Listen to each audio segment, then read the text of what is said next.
Boa noite a todos e a todas. Queria primeiro agradecer ao Thiago que me convidou para dar essa aula aqui hoje. Dizer que é uma honra estar aqui com vocês, poder contribuir de alguma forma na formação de defensoras e defensores públicos. Tenho uma responsabilidade muito grande eu estar aqui falando e vocês de estarem aí fazendo essa formação para ir atrás de uma carreira que é fundamental para a nossa sociedade. Vocês devem ouvir isso sempre que vem algum professor, alguém vem falar aqui, então não preciso ir muito além disso, mas o trabalho da defensoria é fundamental. Nessa crise institucional que a gente está passando, a defensoria é uma das últimas instituições que mantém os princípios e valores democráticos, então é uma responsabilidade muito grande para todo mundo que está aqui nessa sala hoje, e especialmente relacionado ao tema da aula, que é a letalidade policial. É um tema que às vezes aparece no debate público, às vezes não. Agora com essa questão da eleição, a gente teve recentemente o Dória, acho que foi anteontem, falando que a polícia em São Paulo ano que vem vai começar a atirar para matar, como se ela não fizesse isso já. Assim como o Geraldo Alckmin falou também que não é na bala que se resolve, falando isso, tendo a polícia aqui de São Paulo com altos níveis de letalidade, e é disso que a gente vai falar hoje.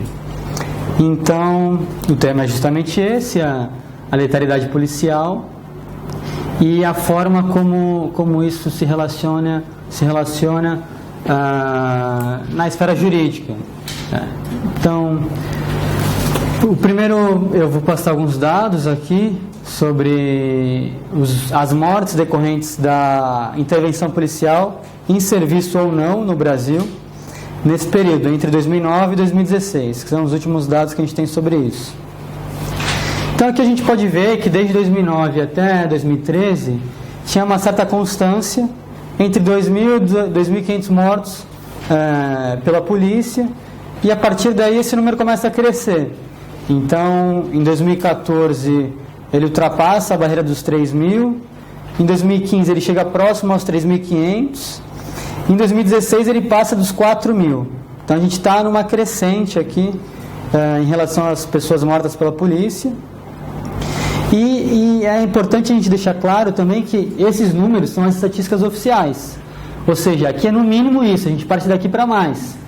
Justamente como a Vera Malaguti Batista, ela questiona essas estatísticas oficiais, pautando-se na questão do grande número de pessoas desaparecidas no Brasil.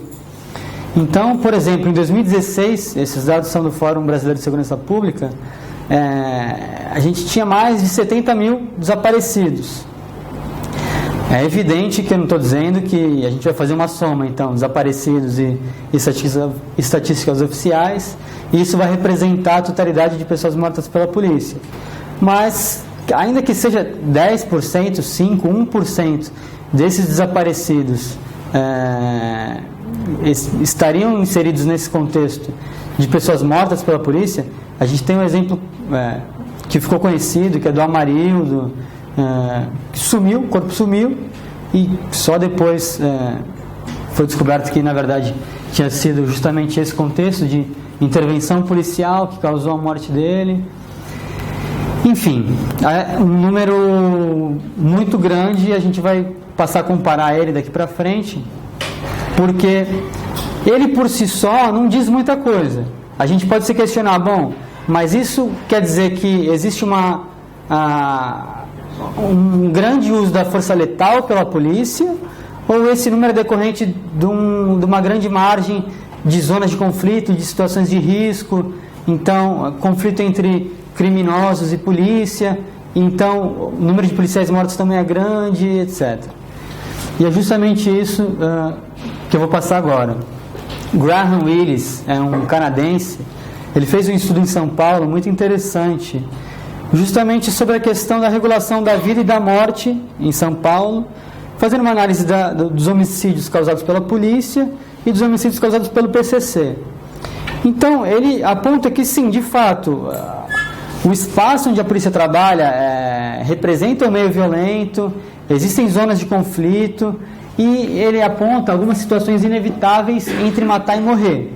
E aqui ele indica que até mesmo os policiais resistentes ao uso da violência, favoráveis às políticas progressistas, inclusive dentro da polícia, em certas ocasiões eles se deparam em situação que ou ele atira, e em regra vai atirar para matar, ou ele vai morrer, ou ele vai ser aquela pessoa que vai receber o tiro, e enfim. E aí a gente tem aqui o número dos policiais mortos, policiais civis e militares, em 2016, 453, comparado aos 4.000 e poucos civis mortos pela polícia, não é um número tão grande, especialmente se a gente analisar qualitativamente isso. Então, a maioria desses policiais mortos morrem fora de serviço e não cumprindo o dever de policial, no exercício da sua função. Os números estão aí, majoritariamente fora de serviço. Isso, inclusive, é apontado pelo Graham Willis como uma técnica, uma tática do PCC de pegar esses policiais em situações que eles estão mais vulneráveis, que eles estão mais desprotegidos, enfim. E aqui a gente tem o perfil dos policiais mortos. Aqui é o primeiro ponto que me chamou a atenção, porque a gente está acostumado a ouvir de que negro matando negro, pobre matando pobre, nessa guerra de iguais se matando, comparando a polícia com os criminosos ou as pessoas que morrem nas mãos da polícia. A gente tem uma pequena sobre-representação da parcela de policiais negros morrendo, se comparando aos policiais brancos. Mas o fator principal que mais me chamou a atenção é o fator etário. Então, eu vou trazer depois o perfil das pessoas mortas pela polícia. Mas, por enquanto, é interessante a gente focar na questão de que não é o policial jovem que morre, como vai ser o cidadão jovem que é morto pela polícia. Então, somente 12% desses policiais que morreram tinham até 29 anos, e a maior concentração etária está entre 30 e 50 anos. Se a gente pegar, inclusive os policiais de 50 a 59 anos, esses policiais morrem mais, são executados numa proporção maior do que esses policiais mais jovens. Mas comparando essa desproporção no número de civis mortos pela polícia e de policiais mortos, a gente começa a pensar que sim, de fato existe um uso abusivo ou excessivo da força letal. Então não é simplesmente um conflito. É estranho, um conflito numa proporção de 1 para 10. A cada policial que morre, você tem quase 10 pessoas morrendo pela polícia. Então, esse autor, Chevigny, em um artigo escrito em 1990, ele elenca 3 possíveis medidores ou indicadores desse uso excessivo da força letal. Então, a primeira forma para indicar isso seria uma relação entre o número de civis mortos e o número de civis feridos pela polícia. Então, quando a polícia atira e deixa alguém ferido, ou quando ela atira e mata essa pessoa. Infelizmente, eu não consegui ter acesso a um número mais recente sobre isso, mas nesse próprio artigo, ele faz uma comparação entre a polícia de Nova York e a polícia no estado de São Paulo. O período é antigo, então a gente vai usar meramente para dar um exemplo. Não dá para tomar como consideração que essa porcentagem se mantém, mas é um indicador, que a gente pode partir daí. Então, a polícia de Nova York, entre 81 e 85, atirou em 481 pessoas e matou 147, ou seja, menos que a metade. Enquanto, entre 82 e 87, a polícia no estado de São Paulo, só militar, excluindo a civil, matou 2.394 pessoas e deixou somente, entre aspas, 1.008 pessoas feridas. Ou seja, o dobro de pessoas mortas em relação às pessoas feridas pela polícia. Aqui é um indicador de que atira para matar, e não é um conflito, um sofreu um tiro, o outro também. Enfim. O segundo medidor, possível medidor, seria a relação entre policiais mortos por civis e os civis mortos pelos policiais, que é basicamente os números que eu apresentei antes. A gente vai ter uma taxa basicamente de 9,3 pessoas mortas pela polícia para cada policial morto.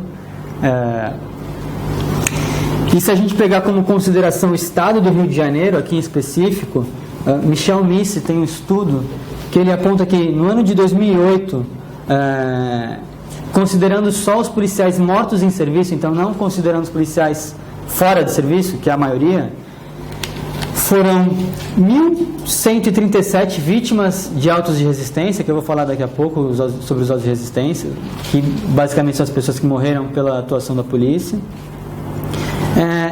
para somente 26 policiais mortos, o que daria uma taxa de 43,7 civis mortos para cada policial morto, ou seja, uma desproporcionalidade gigantesca do estado do Rio de Janeiro. E o terceiro elemento que ele indica é a representação da letalidade policial na totalidade do homicídio de um país, de uma região, enfim, de um estado. Essa totalidade no Brasil representa basicamente 7%. Se a gente vai analisar os estados do Rio de Janeiro e São Paulo, que são os casos mais numerosos, essa representação no Rio é de 15% e em São Paulo 17%. Tem um estudo feito pelo Bruno Langiani e Carolina Ricardo, que no primeiro semestre de 2016, na cidade de São Paulo, essa letalidade policial era responsável por 30% dos homicídios. Ou seja, no primeiro semestre de 2016, na cidade de São Paulo, a cada 10 pessoas mortas, 3 pessoas morriam pela atividade policial, que é um número gigantesco.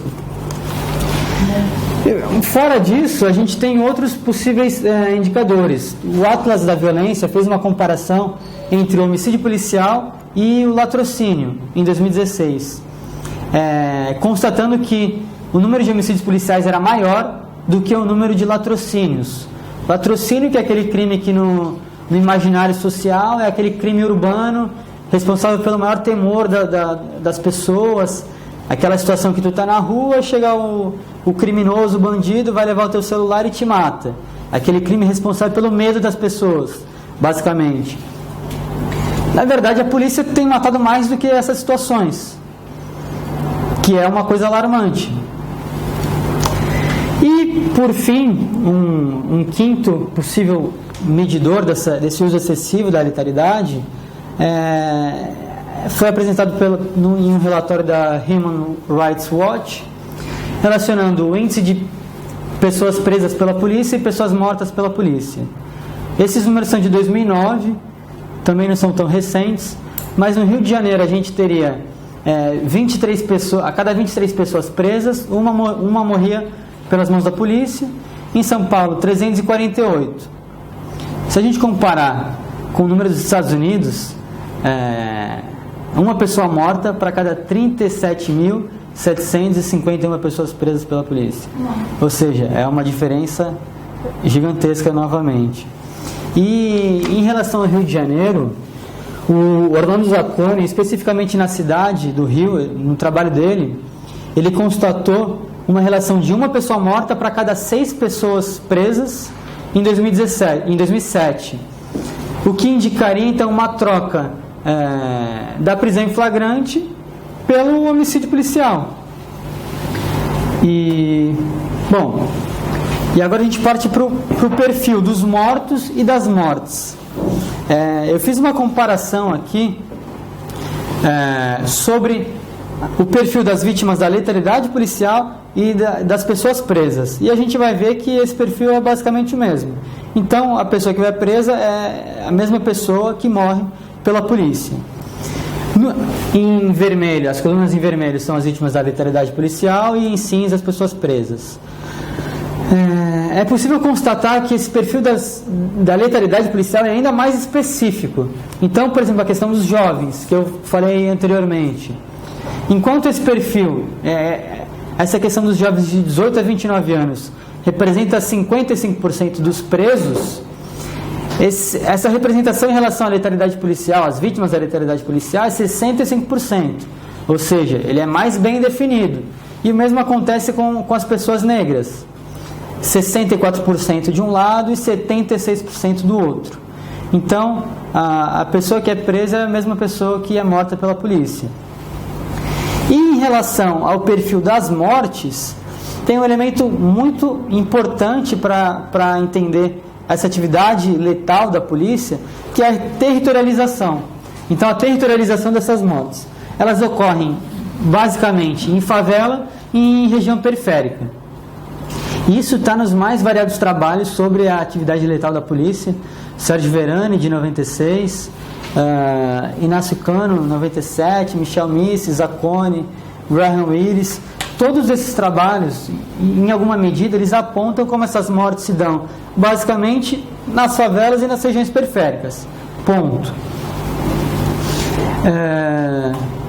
E aqui a gente vai então para os autos de resistência. A gente definiu a questão numérica, a questão do perfil de policial e das pessoas mortas.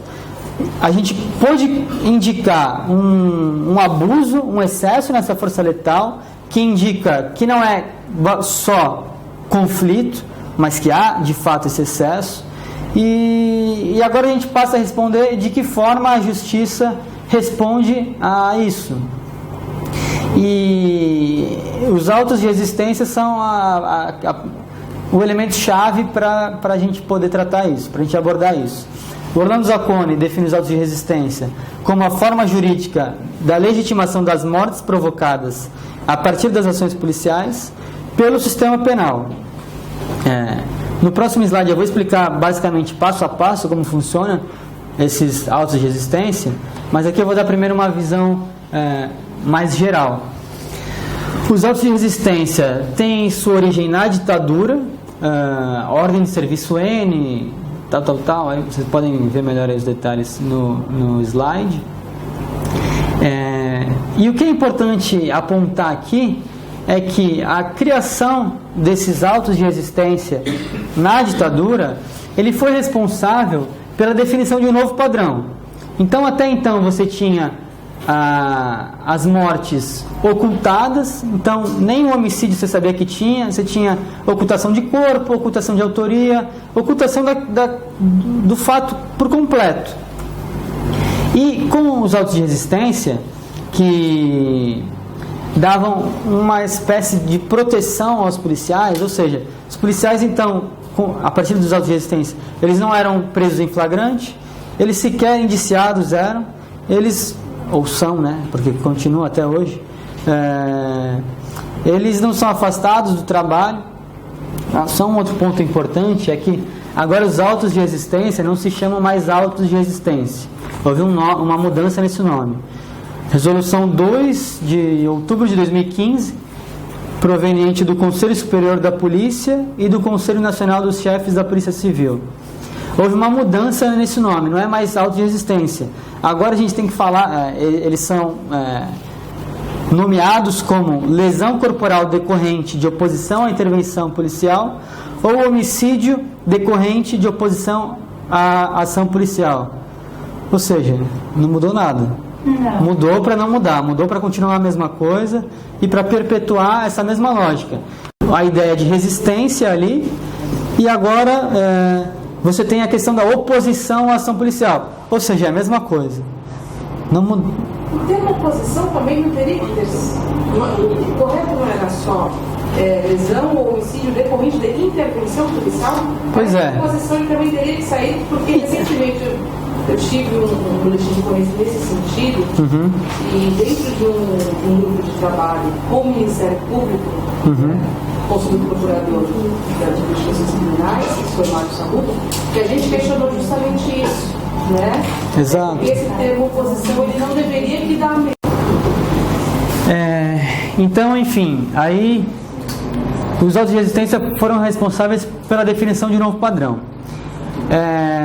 E o resultado disso os inquéritos instaurados como fruto desses autos de resistência, eles são quase majoritariamente, quase na totalidade, arquivados. Ou seja, eles sequer viram ação penal. No trabalho feito pelo Michel Missi ele chegou a um dado próximo a 100% de arquivamento. E aqui a gente tem então a questão da atuação do Ministério Público, que é quem vai requerer o arquivamento desses autos de resistência, desse inquérito, e a atuação dos juízes, que determinam o arquivamento. A gente tem outros possíveis acontecimentos, como por exemplo, no caso do juiz recusar esse pedido de arquivamento. Ele pode fazer isso pautado no artigo 28 do Código de Processo Penal. Então o que acontece? O Ministério Público, o promotor, vai requerer o arquivamento, o juiz, a partir da análise dos autos, ele entende não ser o adequado. O que acontece? Os autos são remetidos ao Procurador-Geral do Ministério Público. E o que em regra acontece? O Ministério Público insiste no arquivamento. E aí não tem outra coisa que o juiz possa fazer, os autos são arquivados. Caso contrário, esse Procurador-Geral ele pode definir um novo promotor para seguir com aquele inquérito e posteriormente oferecer uma denúncia. E fora isso, a gente tem também as possibilidades da própria rejeição da denúncia, ou seja, o Ministério Público vai oferecer, mas o juiz vai recusar. Eu trouxe aqui um exemplo, não sei se de repente a gente pode passar depois no final. E tem também a absolvição sumária e a absolvição pelo júri, porque de fato é uma questão muito delicada na própria compreensão popular. Depois a gente vai tratar um pouco disso, como esses homicídios causados pela polícia são vistos pela população de modo geral. E aí não só em relação à classe média, à elite, mas às próprias pessoas que estão inseridas nesse contexto onde essas mortes ocorrem. E aqui, então, o procedimento. O que acontece nesses autos de resistência? É um processo de transformação da vítima, da pessoa morta, em criminoso. Então, logo após essa morte, o policial civil vai registrar um RO, e aí desde esse primeiro momento tem aquela classificação do artigo 121 cumulado com o artigo 23 do Código Penal. Então você já tem o homicídio com a excludente de ilicitude, legítima defesa, e além disso você tem o registro de um suposto crime cometido pelo morto, ou seja, já indicando que aquela vítima pode ser o eventual autor de um crime e não a vítima. E o policial, que no caso foi o autor do crime, vai ser a vítima que agiu em legítima defesa. Nesse primeiro momento, as testemunhas são basicamente os próprios policiais que estavam ali. Então você tem a narrativa policial e existe um padrão desses termos de declaração. Eu vou até pedir licença para ler aqui um termo escrito nesse trabalho do Michel Missi. Ele fez uma análise de vários desses casos e ele diz o seguinte, abre aspas: os termos de declaração diziam que os policiais estavam em patrulhamento de rotina ou em operação, perto de ou em localidade dominada por grupos armados de traficantes, quando foram alvejados por tiros e então revidaram a injusta agressão. Após cessarem os disparos, eles seriam encontrados um ou mais elementos baleados ao chão, geralmente com armas e drogas por perto, e teriam então lhes prestado imediato socorro, conduzindo ao hospital. Essa é basicamente o padrão da declaração dos policiais. Raramente tem os casos de que o tiroteio teria começado após um assalto, uma tentativa de assalto, e aí esses assaltantes teriam reagido à intervenção da polícia. É a minoria. Em relação a esse termo padrão de declaração, é importante dizer que a polícia agora não pode prestar esse socorro da pessoa que eles atiraram, que eles feriram. Salvo engano, foi a mesma resolução de 2015 que proibiu isso, porque isso ficou conhecido como um mecanismo no qual a polícia atirava e era responsável por... A própria polícia que atirou pegava esse corpo, a pessoa baleada, e levava ao hospital. Porém, esse trajeto demorava horas, demorava um período razoavelmente suficiente para que a pessoa chegasse ao hospital morta. Então, era um mecanismo utilizado. Também você tem essa narração no livro do Graham Willis, que eu falei. Enfim, e ele indica ainda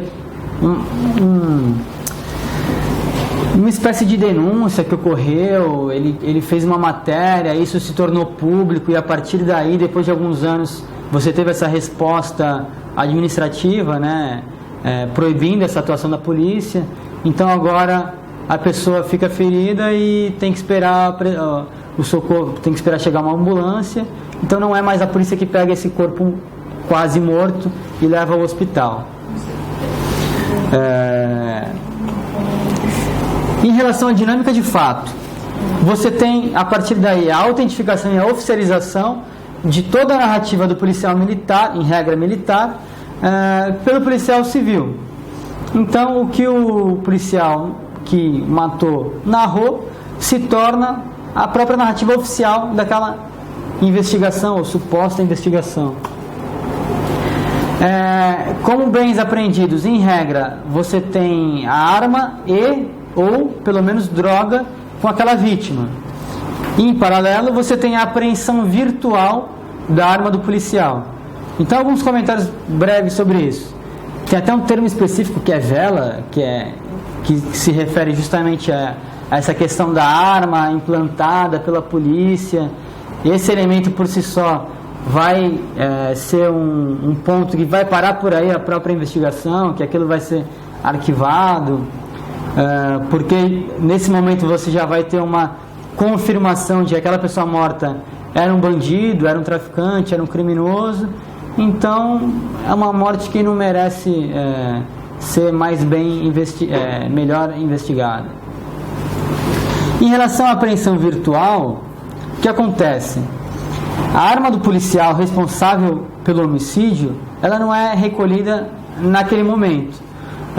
O policial se compromete a levar aquela arma para a perícia quando for necessário, porque se alega a precariedade das condições materiais da polícia. Então você já tem uma precariedade nos objetos, no material da polícia, e aí você vai retirar a arma que é o objeto de trabalho daquele policial. Então o que acontece? Você tem a apreensão virtual. O policial segue trabalhando, ele não é nem afastado, e continua com a arma ali, o que evidentemente vai possivelmente vai causar dificuldades ou modificações numa eventual perícia, que não acontece. E aí você tem a instauração do inquérito. E aí esse inquérito passa a se desenrolar para investigar não as mortes, mas os mortos. Então você tem toda uma investigação da vida pretérita daquela pessoa que morreu, como é dito pelo Michel Nice. Então, a partir daí, você tem a juntada da folha de antecedentes criminais. De quem?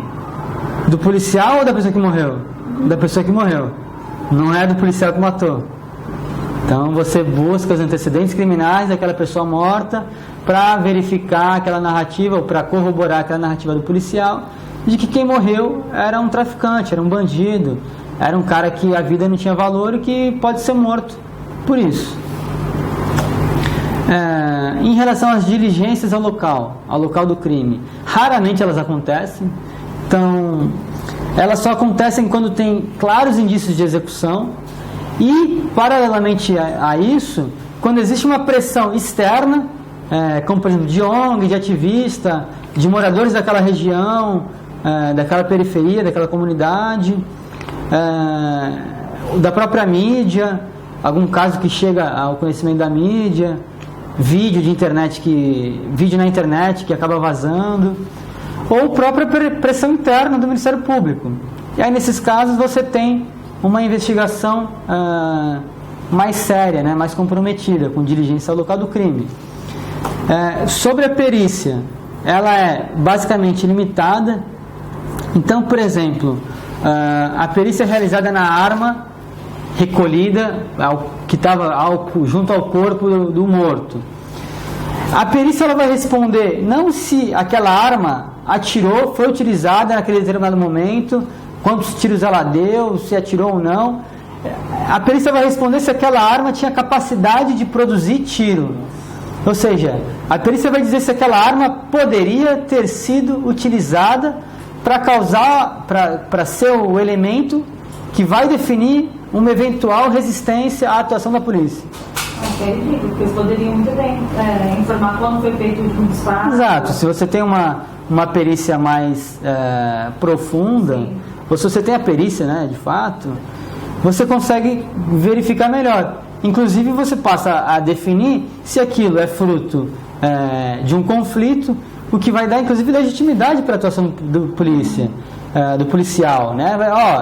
Não é, o policial não está só matando, ele está correndo risco, teve uma zona de conflito, teve uma situação que ele foi atacado.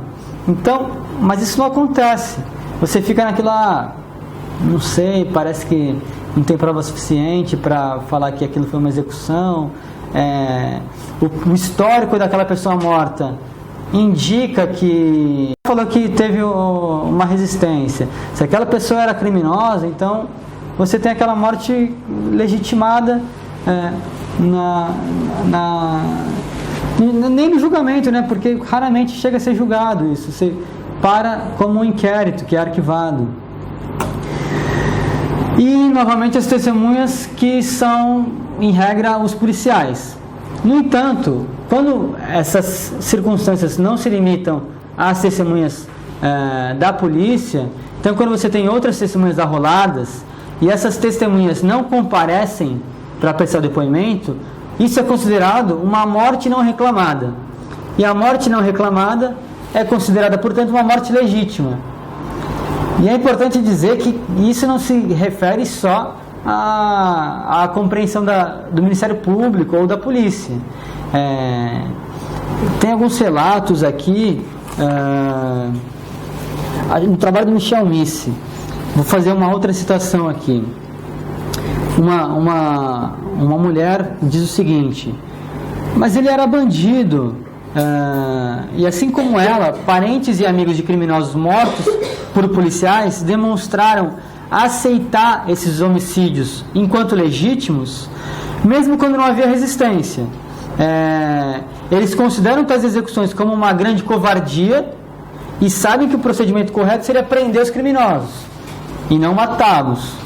No entanto, eles interpretam que essa morte é uma consequência natural das escolhas erradas. Então, de fato, você tem isso, que essa morte não reclamada, muitas vezes ela é considerada pelas pessoas como uma morte legítima.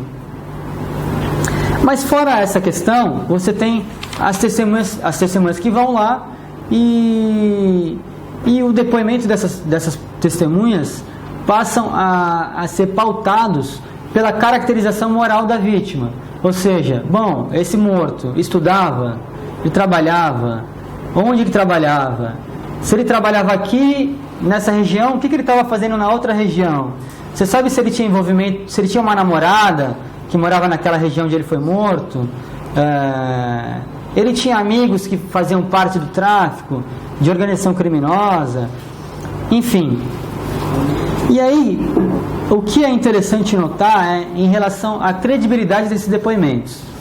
Existem testemunhas que falam, ali era um cidadão de bem, um trabalhador, ele era um estudante, ele não era envolvido, o que aconteceu foi uma execução policial, a gente tem provas disso, etc., eu vi, enfim. Esse depoimento ele não vai ter um peso como elemento probatório. Por outro lado, se uma testemunha fala o seguinte: olha, eu não sei, mas não me espantaria se esse fulano tivesse relação com crime. Porque ele não estudava, ele tinha alguns amigos que eram traficantes, eu nunca vi ele fazer parte do crime, mas ele andava com uma galera da pesada e tal.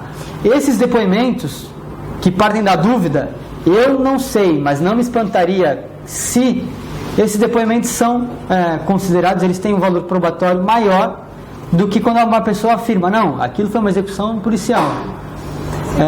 Então você tem um depoimento pautado na dúvida, que vai servir como elemento probatório de valor. E tanto no trabalho do Zacconi quanto do Missi, eles identificaram casos de queima de arquivo. Então testemunhas que estavam ali, presenciaram aquilo e poderiam definir aquilo como, poderiam levar aquele inquérito para uma outra direção que não fosse ao arquivamento, e pessoas que morreram misteriosamente ao mesmo tempo do inquérito. O auto de exame cadavérico. Aqui é uma peça que pode ter uma importância nesse inquérito. Por quê?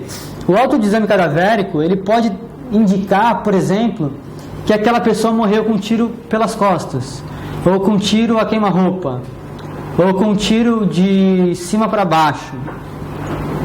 Só que o ponto é, nem quando todas essas condições são favoráveis, ou seja, quando não tinha arma e não tinha droga com a vítima, quando essa vítima não tinha folha de antecedentes criminais, ela não tinha passagem, as pessoas que testemunharam não afirmaram que ela era criminosa, pelo contrário, que ela trabalhava, que ela estudava, etc. Quando os autos de exame cadavérico mostram que aquilo provavelmente foi uma execução, você ainda assim tem uma forma de escapar, de contornar essa situação, para não levar à penalização do policial, que é a individualização da conduta. Então, como as perícias ao local do crime são raramente feitas e, ao mesmo tempo, raramente os projéteis ficam alojados no corpo da vítima, então você não vai poder identificar de que arma, qual arma foi responsável pela morte daquela pessoa. Porque, como eu falei naquele depoimento padrão, os policiais estavam em patrulhamento, tal. Quando foram alvejados, aí eles dispararam, e quando cessaram os disparos, eles encontraram os elementos mortos no chão, ou baleados. Então você tem, desde esse discurso, uma situação que você não define bem quem foi o policial responsável pelo tiro que matou. E com a ausência ou com a fraca produção de provas nesse sentido, você não consegue definir, você não consegue individualizar a conduta do policial responsável pela morte. E aqui a gente tem como exemplo o próprio caso do Carandiru, que aconteceu lá. Essa foi a desculpa utilizada para não punir ninguém. Então, assim, tinham vários policiais, quem foi que matou? Vai fazer a partir daí uma responsabilidade objetiva? Vários policiais, todos esses policiais vão responder pela morte? A culpa, ela é individual, você tem a responsabilidade que não pode ser objetiva. Como você vai trabalhar com isso? Então, é muito difícil fazer com que esses casos de letalidade policial cheguem a um grau de que eles não sejam arquivados e que o policial seja responsabilizado penalmente por aquilo. Em relação à injusta agressão, ela não necessariamente é pautada por uma conduta material, uma conduta humana, uma ação de fato de uma pessoa. Muitas vezes é a própria condição de vida em um território pobre, um território de zona de tráfico, que vai identificar aquilo, vai caracterizar aquela não ação, porque aí não tem uma ação, é simplesmente uma condição de vida em um local que vai determinar aquilo, vai encaixar aquilo como uma injusta agressão. Na pesquisa do Zacconi, ele cita um processo de 2008. No processo está escrito o seguinte: ademais, o local, favela da Chatuba, é conhecido como um ponto de venda de drogas, onde há frequentes tiroteios entre policiais e bandidos que trabalham no tráfico de entorpecentes, evidenciando a injusta agressão cometida contra os milicianos ouvidos na DP que reagiram em legítima defesa. Ou seja, nesse caso aqui, a injusta agressão Na verdade, não existe injusta agressão aqui. Como aquilo ocorreu em uma zona de tráfico, essa morte, ela é aceita, ela é legitimada. Então, nessa condição de guerra às drogas, guerra ao crime, a morte de inocentes é aceita, porque aquela é um local de conflito, é uma zona de conflito, é uma zona perigosa. Pô, ele era cidadão de bem, ele era trabalhador, mas o que ele estava fazendo ali? Ali é lugar de troca de tiro. Quem está ali está correndo risco. Então, você não vai culpar o trabalho do policial honesto que está ali trabalhando e está numa situação de risco, porque um cara estava no lugar errado na hora errada. Então, essa é uma outra justificativa, legitimação para essas mortes, quando você não tem uma caracterização do morto como criminoso. Então, você fala, bom, esse cara estava no lugar errado e na hora errada. Esse é o preço da guerra às drogas. Na guerra às drogas vai morrer inocente. E a gente não vai culpar a polícia por isso. Então, a própria e aqui, novamente, a territorialização dessas mortes. As mortes nesses locais são aceitas, são permitidas. Porque toda essa resposta jurídico-penal permite isso. Entendeu? Você não tem uma responsabilização desses policiais. Então, diante de todas essas considerações, que começa com o policial, mas que passa pelo promotor público e pelo juiz, é mais adequado a gente passar a falar de violência letal do sistema penal como uma questão completa e complexa, e não só de homicídio policial. O homicídio policial, o dedo que aperta o gatilho do policial, é o primeiro elemento, é o primeiro passo. Mas o que começa no dedo do policial vai acabar na mão do juiz, que vai determinar o arquivamento desses autos de resistência, e que vai passar também pela mão do promotor, que vai requerer esse arquivamento. Então, aqui alguns dados que indicam como essas resistências são supostas resistências. No estudo feito pelo Sérgio Verani, em 96, de 42 mortos, 19 pessoas foram mortas com um tiro pelas costas. No trabalho do Zacconi, os processos de arquivamento que ele analisou, em 314, somente em 5 inquéritos existiam policiais feridos. Na verdade, 4 inquéritos eram policiais feridos e em 1 existia um policial morto. Ou seja, há uma desproporcionalidade gigantesca aqui, entendeu? Que vai confirmar aquele uso excessivo da força letal da polícia. Então, não dá para limitar essas mortes causadas pela polícia como mortes decorrentes de zona de conflito, de resistência, de criminoso, de bandido. E aqui eu volto àquela questão do pessoas. No relatório da Human Rights Watch de 2012, as pessoas que foram socorridas pela polícia que atirou nessas pessoas, de 379 pessoas, 360 morreram. Ou seja, e aí a gente pode voltar àquela taxa que não tinha um número específico na relação de pessoas feridas e pessoas mortas. A maioria dessas pessoas morrem. Elas não simplesmente são feridas, machucadas pela polícia. Elas acabam morrendo. Seja instantaneamente ou a partir de um certo tempo. De um curto tempo, né? Ou longo, dependendo da viagem que a polícia fazia. Que agora não pode mais.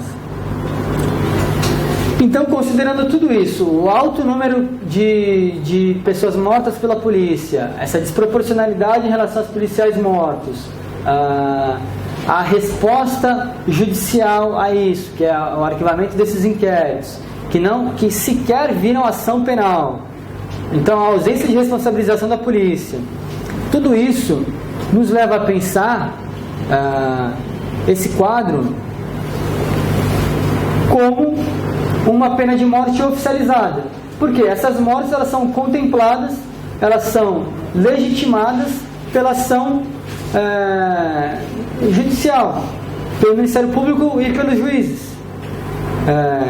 Então aqui tem uma comparação sobre as penas de morte oficiais em todo o mundo, com exceção à China, que a China não publica estatísticas oficiais sobre isso, e os números de homicídios policiais no Brasil.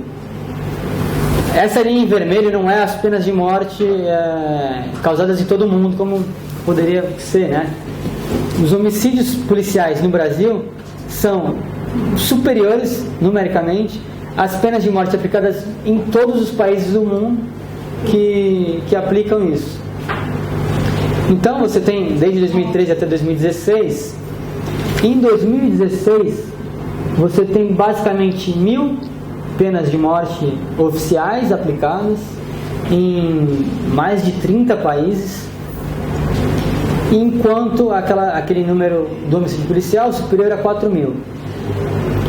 Aqui, a gente pode somar a esse ano de 2016, as penas de morte oficiais, toda a história moderna, a história recente da reintrodução da pena de morte nos Estados Unidos. A partir da década de 70, se eu não me engano, 76, você tem a reintrodução da pena de morte.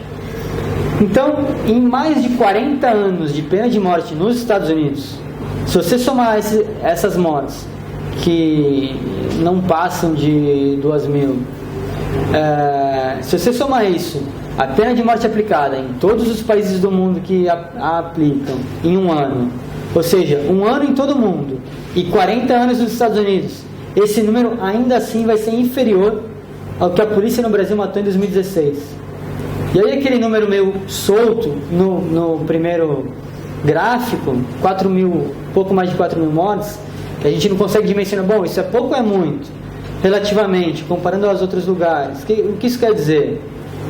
Então a gente tem toda a reintrodução da pena de morte nos Estados Unidos, 40 anos, e a pena de morte oficial aplicada em todos os países, ainda assim não vai superar o que a polícia mata no Brasil. E mata de uma forma justificada juridicamente.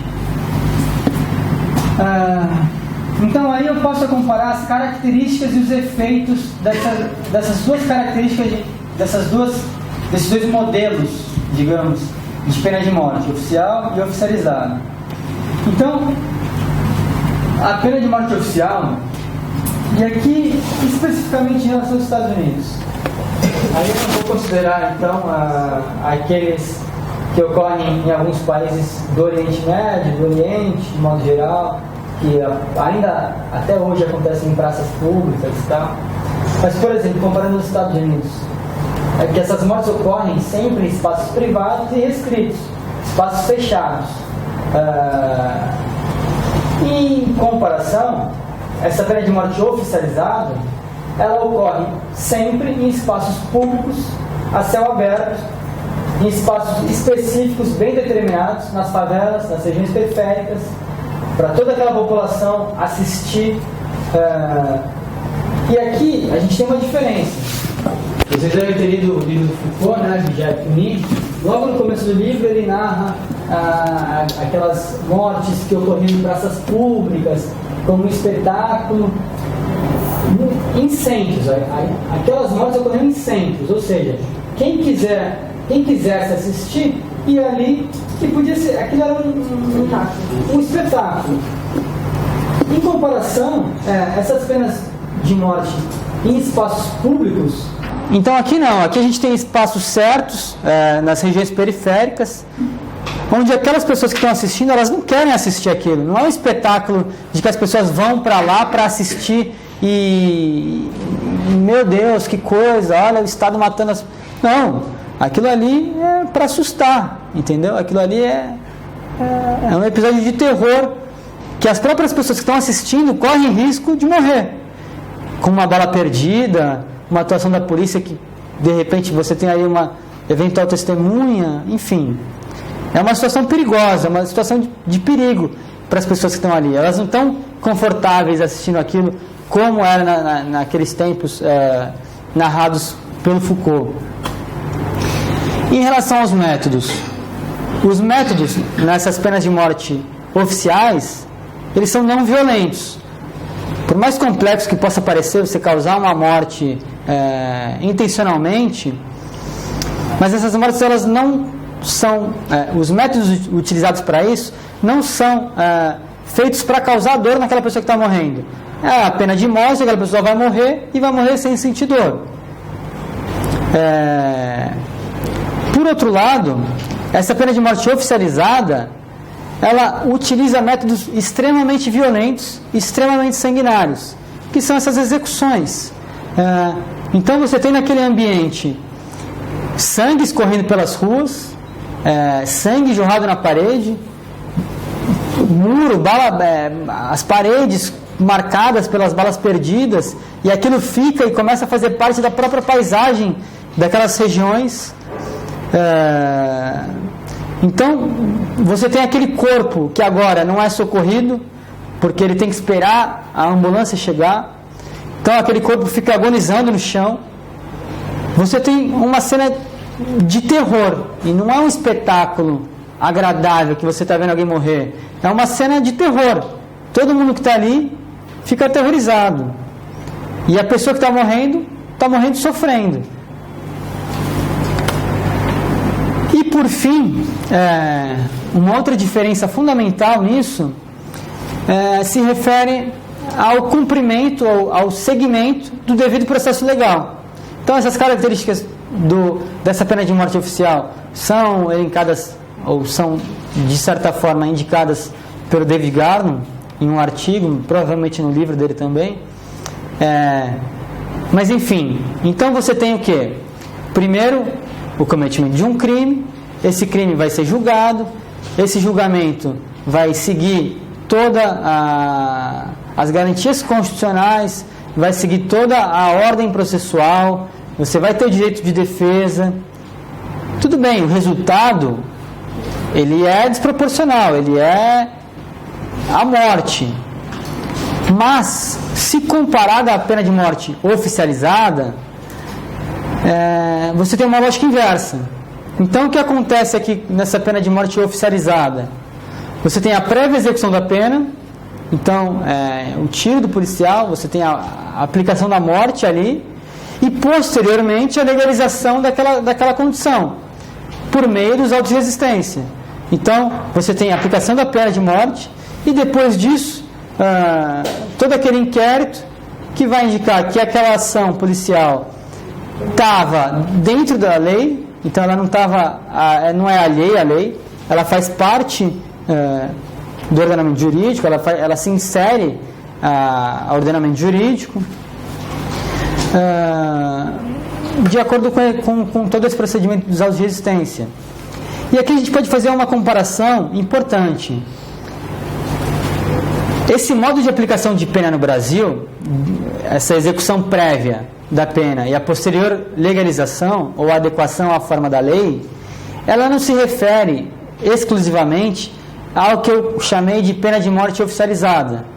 Mas a própria pena de prisão, ela é feita dessa forma. Porque o que a gente tem?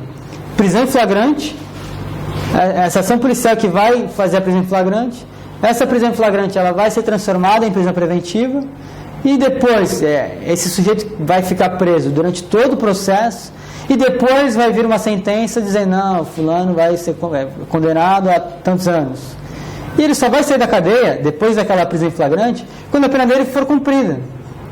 Você tem, no meio desse processo, a legitimação, a legalização, ou a própria sentença condenatória. E é difícil você considerar isso como medidas cautelares. Você tem, em regra, na prática, o cumprimento de pena, desde aquele momento. Essas prisões preventivas duram, majoritariamente, mais do que 3 meses. Você não tem uma condição especial que você necessita prender aquela pessoa com uma medida cautelar, uma medida processual. Mas não. A prática, a prisão preventiva é o cumprimento de pena. E aí, por fim, o último elemento que eu gostaria de apresentar é que, em regra, essa questão da letalidade policial, da violência letal do sistema penal, ela é apresentada, ela é limitada a uma ideia de eliminação do inimigo, eliminação do criminoso, eliminação individual do traficante. O que acontece? os elementos secundários, ou não secundários, os elementos fundamentais de todo esse processo, todo esse procedimento, como eles acontecem, nos indicam um caráter que vai além da eliminação individual daquele sujeito criminoso. Mas você tem, então, um possível disciplinamento coletivo. Você tem aquelas mortes que acontecem em locais específicos, nas favelas, nas regiões periféricas. Você tem todo aquele cenário de aterrorização. O cara que vive com a parede com uma bala perdida ali, com a marca da bala perdida. O sangue que fica ali, naquela calçada da rua que tu mora. O corpo do morto que às vezes é a própria família que vai pegar. Então você tem esses efeitos produzidos para além dessa questão individual. Então, essa morte causada pela polícia, ela não se limita a uma questão individual, mas é possível identificar elementos de uma tentativa de disciplinamento coletivo. Ou seja, você tem a incapacitação fatal, no caso, uma exclusão daquele indivíduo criminoso, eliminação desse sujeito, a neutralização fatal dele, mas você também tem um disciplinamento daqueles favelados, daquelas pessoas que moram naquelas regiões. Então você tem efeitos paralelos aqui, individualmente ao criminoso, mas fora isso você tem uma tentativa de disciplinamento, de criação de subordinação daquelas pessoas que ali habitam, que ali se habituam também com aquela morte, com aquele cenário, com aquilo como um elemento do cotidiano. Aquilo faz parte da vida dessas pessoas. Então, por exemplo, a gente pode imaginar aqui um caso de reintegração de posse. As favelas são feitas nessas regiões geralmente como ocupações. Você começa ali, cresce ali uma casa, um lugar que tu vai morar, aquele aglomerado, e você tem um processo de reintegração de posse. Aí chega ali a polícia. Bom, e aí, o que o cidadão de bem, que também é o favelado, o que esse cara olha para a polícia e pensa o quê? E sente o quê? Sente medo também. Ele tem aquele processo de obediência, de subordinação. Bom, é melhor a gente obedecer o que eles estão falando, senão a gente sabe o que vai acontecer. A gente sabe qual é a consequência. E não precisa nem ter uma resistência de fato, que é o que a gente mostrou aqui. Geralmente essa injusta agressão ela não é pautada numa conduta material humana. Entendeu? Então, você não tem esses efeitos limitados a uma pessoa que morreu. Você tem uma produção de efeitos coletivos, gerais. Então, para concluir, a gente tem que ter em mente, então, que a letalidade policial ela é contemplada pelo sistema de justiça criminal, ou seja, é mais interessante a gente chamar isso, ou pensar isso, como a violência letal do sistema penal, como diz o Zacconi, e não simplesmente como homicídio policial, letalidade policial, enfim, questões que vão limitar todo esse contexto, a atuação que começa com a polícia, mas que passa e tem uma fundamental atuação do Ministério Público e dos juízes, porque isso permite a perpetuação dessas práticas. Você tem essas práticas integradas à política criminal, ou seja, na minha dissertação de mestrado, eu estudei o giro punitivo no Brasil, que a gente pode chamar de giro punitivo. E, em regra, o giro punitivo no Brasil é apresentado como encarceramento em massa. Mas, além disso, você tem também essa questão da letalidade policial, da violência letal do sistema penal, que funciona na mesma lógica. A vítima é a mesma, o perfil das vítimas é o mesmo. Você tem também, como eu falei agora, esses efeitos coletivos de pena, como uma pena. Não é simplesmente um homicídio, Existe ali uma aplicação de uma pena. O sujeito que morreu, mas você tem também o disciplinamento daquela população. E por fim, é importante dizer, a gente não pode definir quantitativamente ou percentualmente o que aqui se adequa ou se encaixa à legítima defesa ou execução sumária.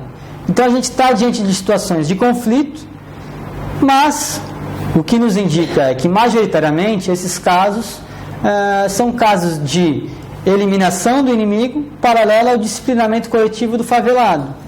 Então, ok, a gente tem que entender que existem situações de conflito também. O policial também morre por ser policial, e ele morre fora de serviço muitas vezes, a partir da ação do crime organizado, do PCC, por exemplo. No entanto, a existência disso não deve permitir que essas mortes intencionadas causadas pela polícia sejam aceitas. Não tem que pensar, bom, o policial também morre, e por esse fato o policial não tem que ter carta branca para matar, que é como a gente tem agora discurso de políticos indicando isso, indicando, como eu comecei, eu vou terminar, aquele discurso do Dória, a polícia vai atirar para matar. Bom, depois de ver tudo isso aqui, a polícia já não atira para matar? Então, quer dizer, tem uma mensagem simbólica aqui quando ele diz isso. Se a situação está ruim, ele está indicando que a situação pode piorar. E ela pode piorar. Então, é possível que a gente tenha em mente tudo isso, que não é só o trabalho da polícia. Quando a gente vai fazer uma denúncia sobre isso, não é só o trabalho policial, é também policial. Mas isso passa e tem responsabilidade tanto do Ministério Público quanto dos juízes. Então, essa crítica tem que ser expandida também às pessoas que estão de terno e gravata e a morte não é puxando o gatilho, mas é escrevendo ali, ou digitando, enfim, requerendo arquivamento, determinando arquivamento, permitindo a perpetuação dessas condições do policial que não é sequer julgado. Os casos em que o juiz não concorda com o arquivamento devem ser mínimos também. São mínimos. São mínimos.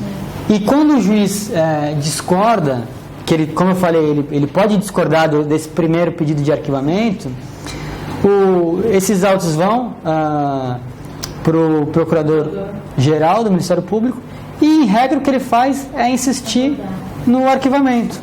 Ou seja, é um espaço aqui que deve ter maior luta política mesmo.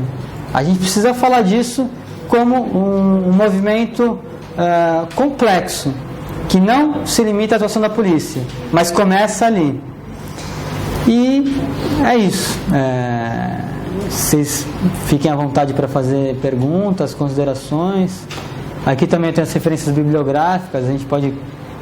vocês podem anotar se vocês tiverem interesse, enfim. Esse slide você disponibilizou? Eu mandei para o site, para o e-mail, então está com vocês aí, depois vocês vão receber. É isso.